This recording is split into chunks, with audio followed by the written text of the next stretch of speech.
good in the future, Right, yes. correct, correct. Yep. But we, worst case scenario, we'd get at least a year out of this agreement.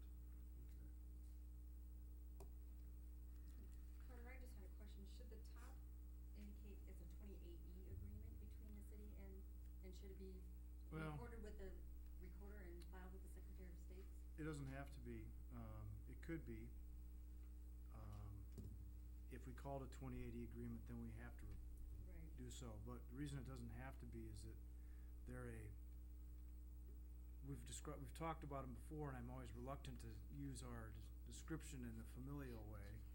Subsidiary. They're a subsidiary, there we go, of our city. And so, since they are not a separate governmental body and they're part of us, we don't have to do it by 2080. We could, but we don't have to. And I don't recommend, why complicate it if you don't have to, is my advice.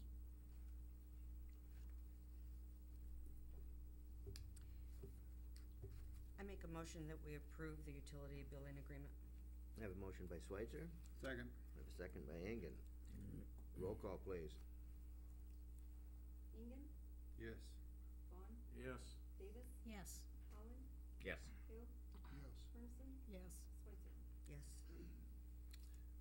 And I should mention, the light board has reviewed the contract in this form, and they're agreeable to these terms. They just have to officially act on it at their next meeting. Yeah, they sent it to us first, and when Steve and I was up there, they had no problem with what Carter had come up with, and we talked about before, so they brought it back to us first and assured us that they had no problem with it. So, should be okay. So, motion carries. Thank you. Item 10 has been deleted. Go to reports. Randy? Just a couple things real quick. Number one, late this fall, I did a number of dosimeter testing throughout the city. That testing amounts to going out and testing equipment that employees actually use. And if that equipment is in excess of 85 decibels, then monitoring the amount of time that the employee spends with that piece of machinery to determine whether or not they fall under OSHA's noise hazard rule. There were a number of individuals that did fall under that rule because there's a lot of equipment over 85 decibels throughout the city.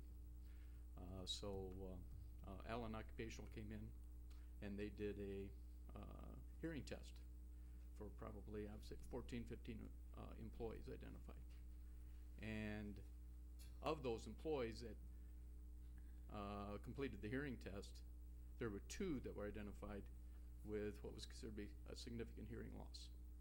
So those 2 employees will be referred to either their healthcare provider or an audiologist. So just wanted to bring that to your attention.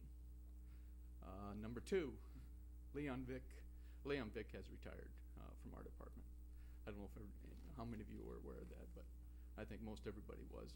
But effective date as of March 30th. Okay, very good. Thank you, Randy. Doug? Well, first I'd like to thank John for the compliment, but this is something that's been set up many years ago, and something our firefighters do every year is do inventory, and then our paid people keep up on the pricing, so that's how that all come about. So, wasn't my doing, it was done many years ago. And then the other, I've got a couple things in my building department. I had Barb put in your packets. The first one was on the snow removal, just so you know what it says. And what we've already done this with one property, and we're gonna start doing it. We give them 24 hours. We aren't sending out any notices. We'll just send Bob's crew in to do them and start billing them. So just so if you guys get complaints, that's what we're doing, is we're just gonna go ahead and take care of them. And then the second one's on building numbering. That's something we're getting a lot of complaints on, is people paint their houses or side them or whatever, and the numbers don't get back on them, so there are a lot of houses without them. But it does say in this one that I do have to give them written notice, so we'll be working towards this. And I hope, I wanna work with the papers and just the news media to get this information out to people. They need to get it taken care of. Cause You what it says on, the house numbering is, we would give them a letter, give them 30 days, if they don't do it, the city will go in and do it and bill them for it, so we're gonna have to do something. Maybe we can make it a Boy Scout project, or, I was gonna say you can save your letter to me, cause I bought my numbers yesterday. okay. But, They're sitting in my kitchen. But I'll just go, as I go around, I'll just look for houses that aren't numbered, and I can figure out from the assessor's website what they are and who needs to get those letters to them, so. Doug, several years ago, there was a company that wanted to sell a system whereby they put the house numbers on the curb.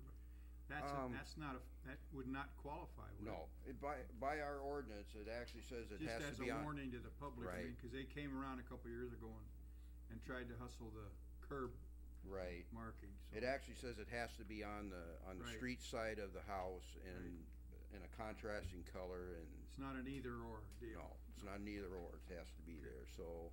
I know a lot of these new houses, they put them out on their mailboxes, but it's gotta be on the house. That's where mine's at. Thank you.